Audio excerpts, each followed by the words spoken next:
Huko nilikotoka asubuhi nilizindua ofisi ya bodaboda ambao nawapongeza sana. Wameijenga kwa thamani kubwa karibuni milioni 5 na wameomba shilingi 850,000 na wakabidhi leo. Wapo hapa? Wapo. Bodaboda mpo? Tutawakabidhi hapa leo. Lakini pia baba paroko si yuko wapi? Ambaye kimsingi tumebadilishana eneo kati ya Chama cha Mapinduzi pamoja na Kanisa Katoliki. Ametoa rai kwetu sisi wote waumini na wananchi tumunge mkono, na mimi nimeridhia ombi la kuwa mwenyekiti au kuja siku hiyo kuwa mgeni rasmi kwenye uzinduzi. Na kwa kuanzia Baparoko kama uko jirani, na kwa kuanzia Baparoko leo nitakukabidhi shilingi milioni 5 ili kazi uliyoianza ikaendelee kufanya kazi. Siku mtakayokuwa mmepanga nitakuja pamoja na nyie kanisani tushauriane vyema, kwa sababu Makungu na Mgololo ndio mnaanza kujenga mahusiano mapya na mema kati ya serikali pamoja na wananchi wake, lakini kati ya Chama cha Mapinduzi na Kanisa Katoliki, kwa sababu wote tunahudumia watu wa aina moja.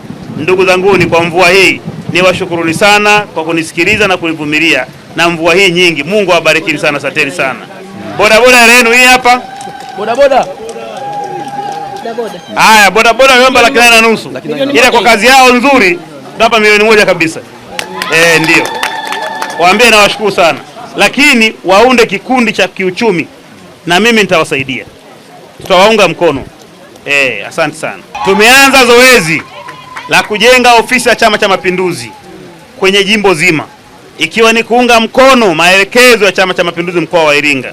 Mheshimiwa mjumbe wa kamati kuu mzee wetu Asasi ameshaanza na ameshatujengea ofisi pale Kiowela, na sisi tunaanza hii kama kuunga mkono yeye, lakini pia ikiwa ni makubaliano ya viongozi wote kwenye wilaya yetu kwamba tuanze kujenga ofisi za CCM kwenye kila kata na kwenye kila tawi.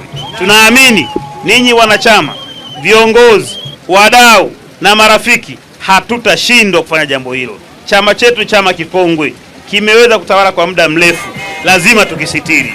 Kwa hiyo ndugu zanguni, shughuli hii inaanza leo Makungu rasmi. Baada ya hapo tutakwenda Idete, tutakwenda kata zote 16. Kule ambako kuna ofisi tutakwenda kuiboresha. Kule ambako hatuna tumeshaanza kujipanga kuweza kushirikiana na wenzetu, wanachama wenzetu na wadau mbalimbali ili tuweze kupata ofisi kila mahali. Asanteni sana na Mungu awabariki. Haya, sasa kama nilivyosema, baba paroko alikuwa ameniomba niweze kuwa mwenyekiti wa hiyo harambee, na mimi nikasema leo siwezi kutoka mkono mitupu, naomba nimkabidhi shilingi milioni 5 hii hapa. Asante sana, ili aanzie ujenzi wa ofisi hiyo, maana dhamira yake ni njema, lakini amesema tutakusanya kwa wanachama. Baba, nakushukuru sana. Asante sana. Kundi hiki kiliundwa na kujisajiliwa mnamo mwaka 2014 ikiwa na jumla ya wanachama wa bodaboda 112. Mafanikio. Mheshimiwa Mbunge, kikundi chetu kimeweza kuwa na mafanikio yafuatayo.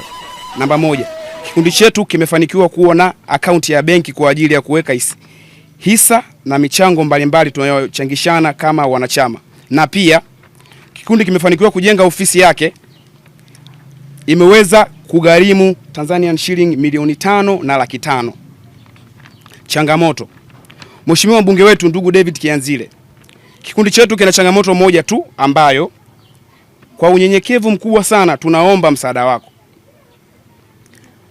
Tuna changamoto ya samani za ofisi zenye samani ya 800,000 na shilingi 50,000. Hivyo tunaomba utusaidie. Ndugu mgeni rasmi, kata Makungu ina jumla ya matawi 6 kama hapo awali nilivyoeleza, na kila tawi lina eneo la kujenga ofisi yake. Changamoto ni kwa baadhi ya matawi yana ofisi zilizochakaa sana, zinazohitajika kuvunjwa na kujengwa ofisi upya. Hivyo kamati ya siasa ya halmashauri kuu ya kata tumekubaliana kutafuta wadau na wapenzi wa Chama cha Mapinduzi ili kuanza mchakato wa ujenzi wa ofisi za matawi. Hivyo kupitia risala hii tunaamini kwa namna ambavyo umekuwa ni muhimili mkubwa katika kukijenga na kukimarisha chama chetu, tunaamini utatunga mkono katika jitihada hizi za kuwa na ofisi kwa kila tawi kwenye kata yetu. Ndugu mgeni rasmi, shukrani. Kamati ya siasa ya halmashauri kuu ya kata ya Makungu inatoa shukrani kwa Mheshimiwa Rais wa Jamhuri ya Muungano wa Tanzania Dr. Samia Suluhu Hassan kwa kuendelea kuwa na imani na wewe David Mwakiposa Kihenzile, mbunge na naibu waziri wa uchukuzi, kwa kukuteua tena na kuendelea kukuamini katika wizara hiyo ya uchukuzi kwa awamu 2 mfululizo. Hii inaonyesha kuwa Wanamfindi Kusini hatukukosea kukuchagua kuwa mbunge wetu, na Mungu akubariki sana.